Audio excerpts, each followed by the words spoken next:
Thank you, Loic. Thank you. Bonjour. Good morning. I'm so excited to be here with you today and to be able to share some ideas about how to communicate more effectively. I have met so many of you young entrepreneurs with ideas. And that's what I want to talk about today.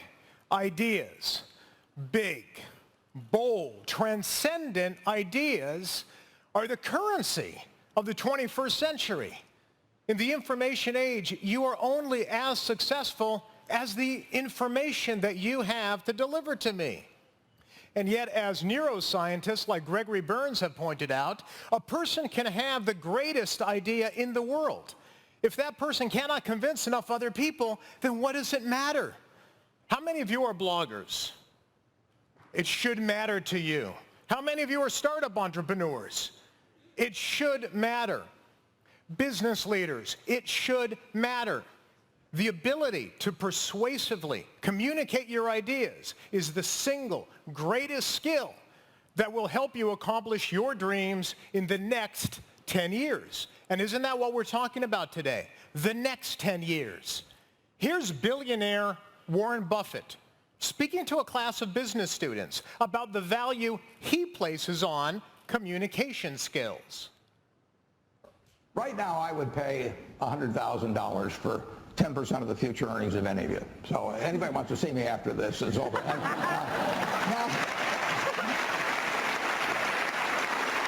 Now, if that's true, you're $1 million asset right now, right? If 10% of you is worth $100,000, you could improve the value. Many of you, and I certainly could have when I got out, if just in terms of learning communication skills. You know, it's not something that's taught. I actually went to a Dale Carnegie course later on in terms of public speaking. But if you improve your value 50% by having better communication skills, that's, you know, it's another $500,000, you know, in terms of capital value. See me after the class and I'll pay you, you know, $150. Why would he add more value for communication skills? Because as Daniel Pink, a best-selling author, has recently pointed out, like it or not, we're all in sales now. That means we are selling and are pitching ourselves all of the time. And yet the 21st century requires a 21st century model of communication. It's a multimedia generation. We are communicating in photos, videos, in 140 characters. Here's the good news. In the last 10 years, scientists using brain scans have been able to understand more about how the brain processes information than we have learned in all of civilization to date. That means we know what moves you, and we can use it to our advantage, especially over the next 10 years, to achieve everything that our heart desires. I've taken all of this information and have spent about a year really studying the science of persuasion. I've written a new book called Talk Like TED. It's based on the TED conference, but it's much more than that. It's all about how the world's most inspiring communicators connect with us. And what I've learned is that there are 3 unbreakable laws of communication. If you break the laws, bad things happen. Ideas fail to get funding. Products fail to sell. Careers fail to soar. But if you obey the laws, you get noticed. You get what your heart desires. You achieve your goals. You sell products. You sell your ideas. What are those 3 unbreakable laws? They are emotional, novel, memorable. Let's take each one by one. Emotion. Ideas that spread are emotional. You have to touch my heart before you reach my head. Most people forget the heart part, don't they? They forget that heart part. Passion is everything. You cannot inspire unless you are inspired yourself. How many of you were here yesterday morning with Ferran Adria, the restaurateur behind El Bulli? I was backstage with him, and this is the kind of person I am. I'm always asking great leaders and successful people about their secrets. I said, what's the secret? He said, there's only one. Make sure that you are passionate about what you do. Make sure you are passionate about what you do. You can't inspire unless you're inspired first. Dr. Larry Smith of the University of Waterloo in Canada studies entrepreneurship and passion. And he said passion is the thing that will help you create the highest expression of your talent. Sounds good. But I've asked Dr. Smith, how do you know it when you find it? How do you know when you have found and discovered your passion? Here's his answer. Passion is your greatest love. Passion is the thing that will help you create the highest expression of your talent. Passion, interest, it's not the same thing. Are you really going to go to your sweetie and say, marry me? You are interesting. Won't happen. Won't happen, and you will die alone. What you want is passion. It is beyond interest. You need 20 interests, and then one of them might be grab you. One of them might engage you more than anything else, and then you may have found your greatest love in comparison to all the other things that interest you. And that's what passion is. Passion is your greatest love. How does that apply to us as entrepreneurs? It does. When I asked Howard Schultz, the founder of Starbucks, what is your passion? What is your greatest love? He never mentioned the coffee. It's not the coffee. Howard Schultz is passionate about creating a workplace that treats people with dignity and respect.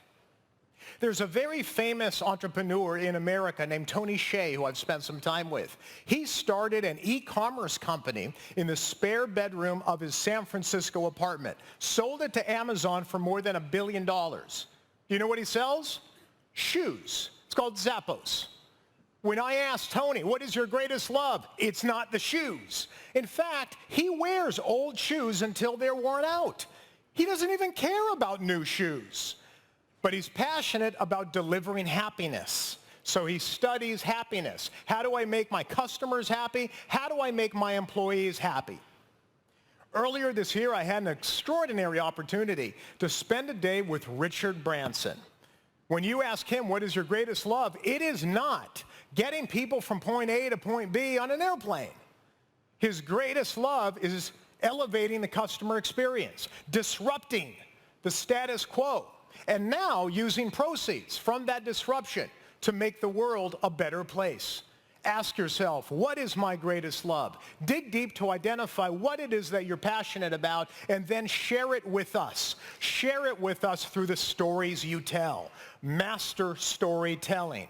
I've interviewed some of the world's most astonishing communicators, like this gentleman. Brian Stevenson is a civil rights attorney in America who successfully argues and wins cases before the U.S. Supreme Court. I know some of you have pitched venture capitalists. There is no audience tougher than Supreme Court justices. When you break down his public presentations, this is what you find. It's 65% of the content falls under what Aristotle would call pathos, emotion, storytelling. 25% ethos, evidence, to back up your argument. Only 10% logos, logic, data, statistics. When most of us are pitching our ideas, it's the complete opposite. Remarkable things happen to your brain on stories. If I were to sit down and tell you a story, if I just sat down here and told you a story about, if I told this young lady in the front row a story about my father, for example, who grew up in Italy, and they left Italy to go to America to find a better life for themselves. This was after World War II. Or if I told you a story about my grandmother, we would connect. Do you know why we would connect? Because researchers at Princeton University are finding when I tell you a story, the same areas of our brains light up. That means we are literally in sync. We are connected with each other. Identify that which you are most passionate about and transfer it through the stories you tell. Emotion. Novelty is the second unbreakable law of communication. Teach me something new. Ideas that spread are new and exciting and unexpected. Dr. A.K. Pradeep is a neuroscientist in Berkeley, California, who I've spent some time with. He said our brains are trained to look for something brilliant and new, something that stands out, something that looks delicious. Look for that deliciousness. Steve Jobs took this to an extreme. Steve Jobs would actually tell his designers that he wanted the buttons on the desktop to look so good he would lick them. That's a little extreme, but you get the idea. Steve Jobs was a brilliant communicator and a brilliant marketer because he showed us new ways to solve old problems. And he presented those products in ways that were fresh, unique, and unexpected. How many of you recall seeing the video, perhaps you were there, but most of you probably saw the video of the 2007 introduction of the iPhone? How many here, maybe close to me, how many saw the video? A few of you. Okay, sir, can you tell me, any of you, can you tell me what you remember the most from that particular presentation? Which one? The look of the iPhone, how it looked for the first time. What else do you remember? Some of you remember when he introduced 3 products that turned out to be 1. How many of you who had your hands up, how many of you remembered that? Okay, pretty much all of you had your hands up. There's a reason for that, because it was novel. Steve Jobs' audience that day expected 3 products. They got 1. It surprised them, and it turned out to be one of the most memorable moments in presentation history. An iPod, a phone, and an internet communicator. An iPod, a phone. Are you getting it? These are not 3 separate devices. This is one device. And we are calling it iPhone. It's novel. The brain cannot ignore novelty. I spoke to Dr. Robert Ballard. Dr. Robert Ballard is an amazing guy. He discovered a tiny ship. You may have heard about it, Titanic, 2.5 miles beneath the surface of the Atlantic. Here's what he told me. Your mission in any presentation is to inform, educate, and inspire. You can only inspire when you give people a new way of looking at the world. We are all explorers here. We're exploration addicts. We love to learn new things. When you learn something new, surprising, and unexpected, something amazing happens to the brain. A powerful chemical is released called dopamine. It acts as your brain's mental save button, literally stamping the information on your brain. The brain cannot ignore novelty. Give your audience a fresh way of looking at an old problem. And finally, none of this matters if I can't remember what you said. Present content in a way that I will never forget. In the few minutes I have left, I'm going to give you 3 very specific techniques to help you make your ideas more memorable, and they work nearly every time. They are very powerful techniques. Number 1, picture superiority. Very well established in the academic research. Picture superiority simply means that if I show you a picture, or let's say I talk to you first, if I just have a conversation with you, you will remember about 10% of what I tell you. Add a picture, retention soars to 65%. Use more pictures than words. I'll bet most of you today, from Ramon de Leon's presentation this morning, most of you are going to remember, if asked tomorrow, what slides do you remember? You'll remember him as the pizza delivery driver in that black and white slide. Pictures are more powerful than words alone. The second technique, again, very powerful. Stick to the rule of 3. The rule of 3 simply means that in short-term memory, my brain is only capable of carrying about 3 chunks of information. Don't give me 18 reasons to invest in your company, just 3. A couple of years ago, when I was at LeWeb, some gentleman sent me this gorgeous infographic. It shows how the rule of 3 pervades every aspect of our society, from slogans to theology to companies, certainly to literature. The 3 Musketeers, the 3 Little Pigs, the 3 Bears. In a couple of weeks, parents around the world will be reading A Christmas Carol to their children, and they will hear about the 3 ghosts who visit Ebenezer Scrooge, ghosts of Christmas past, present, future. Here in France, you have 3 colors of the flag, royal blue, white, red. I don't know if it's on here, but the great motto from the French Revolution, liberté, égalité, fraternité. 3, not 22, 3. 3 is very, very powerful. It's one of the most powerful techniques in communication today. And in the spirit of the rule of 3, let me give you one more technique to make your ideas memorable. Keep it short. I've been given 20 minutes to talk. 20 minutes is the ideal length of time for me to have a serious discussion with you, but also to keep it short so you don't lose your attention. So in the few minutes I've got left, I will cut it short myself, and I'll even bring it in under 20 minutes, because a lot can happen in under 20 minutes.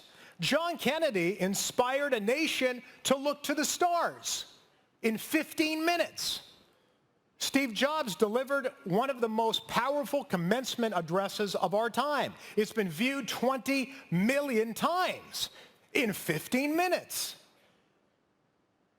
Dr. Martin Luther King articulated his vision of racial harmony in 17 minutes.